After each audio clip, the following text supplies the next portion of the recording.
MP अजब है और सबसे गजब है। ये पंच लाइन आपने कई बार सुनी होगी, लेकिन बीते कुछ दिनों में ऐसे कुछ मामले प्रदेश में सामने आए हैं जो अजब गजब हैं और इस पंच लाइन पर बिल्कुल सटीक बैठते हैं। दरअसल मध्य प्रदेश के ऊर्जाधानी सिंगरौली जिले में बीते दिनों नहर चोरी होने का मामला सामने आया था और अब उसी सिंगरौली जिले में नाली चोरी होने की शिकायत ईओडब्ल्यू तक पहुंची है।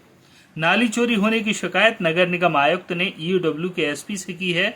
मामला सामने आने के बाद अब हर कोई इस अजब गजब की चोरी की चर्चा कर रहा है। दरअसल सिंगरौली जिले के नगर निगम के वार्ड नंबर 36 जयनगर में एक नाली का निर्माण कागजों तक सीमित रहा, जबकि इसके एवज में नगर निगम ने ठेकेदार को पूरे 18,72,000 राशि का भुगतान भी कर दिया। इस कागजी नाली की अनुमानित लागत करीब 16,35,000 रुपए थी। इस धोखाधड़ी का खुलासा तब हुआ जब स्थानीय लोगों को पता चला कि उनके घर के सामने एक नाली स्वीकृत हुई है। वास्तविकता में उस स्थान पर कोई निर्माण कार्य नहीं हुआ था। स्वीकृत योजना अनुसार 400 मीटर लंबी नाली केवल दस्तावेजों में ही अस्तित्व में रही। इस धोखाधड़ी की नींव 4 अगस्त 2023 को रखी गई, जब नाली निर्माण के लिए निविदा आमंत्रित की गई। महाकाल ब्रदर्स जयनगर नामक एक कंपनी को यह ठेका सौंपा गया। इसके बाद एक कनिष्ठ अभियंता ने कथित कार्य का मूल्यांकन माप पुस्तिका में दर्ज कर दिया। निगम के कर्मचारियों ने तो इस स्थान की तस्वीरें भी खिंचवाई जहां नाली बननी थी। इस पूरी दस्तावेजी प्रक्रिया के बाद 4 मार्च 2024 को ठेकेदार को पूरा भुगतान कर दिया गया।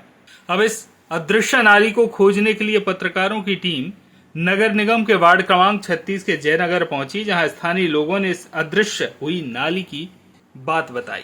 मामले की गंभीरता को समझते हुए नगर निगम आयुक्त डीके शर्मा ने स्वयं घटनास्थल का दौरा किया। उन्होंने पुष्टि की कि मौके पर किसी भी नाली का निर्माण नहीं पाया गया। उन्होंने यह भी स्पष्ट किया कि इस मामले की गहन जांच जारी है और जो भी दोषी पाया जाएगा उसके खिलाफ सख्त कानूनी कार्रवाई की जाएगी। फिलहाल आयुक्त ने इस मामले की शिकायत ईओडब्ल्यू के एसपी से की है। यह मामला इसलिए भी चौंकाने वाला है क्योंकि चोरी की घटनाएं आमतौर पर घरों, दुकानों, गाड़ियों तक ही सीमित रहती हैं, लेकिन सिंगरौली में तो पूरी की पूरी नाली ही कागजों से गायब हो गई।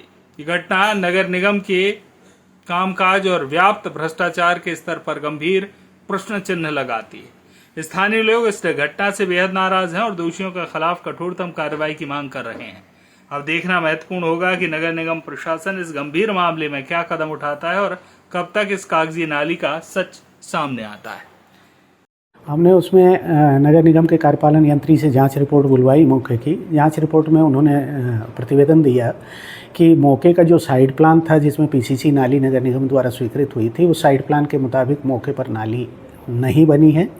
मौके पर एक नाली बनी हुई पाई गई है। उसके संबंध में एनटीपीसी से जानकारी ली जाना उचित होगा, उसके बाद ही कोई कार्रवाई की जाए। तो हमने एनटीपीसी से जानकारी ली। एनटीपीसी ने लिखित में जानकारी दी है वर्क ऑर्डर की कॉपी के साथ कि वहाँ पर रोड और नाली आरसीसी की नाली उनके द्वारा 2017 में बनाई गई है। क्योंकि मौके पर आरसीसी नाली उनके द्वारा बनाई गई है और पीसीसी नाली नगर निगम के द्वारा बनाई गई है। मौके पर नाली एक ही है। ऐसी स्थिति में ये लगता है कि कहीं ना कहीं तो वित्तीय अनियमितता हुई है।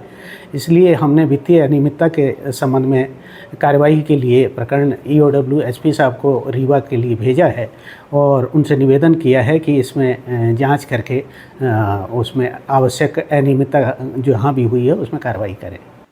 सिंगरौली से अयोध्या तिवारी की रिपोर्ट।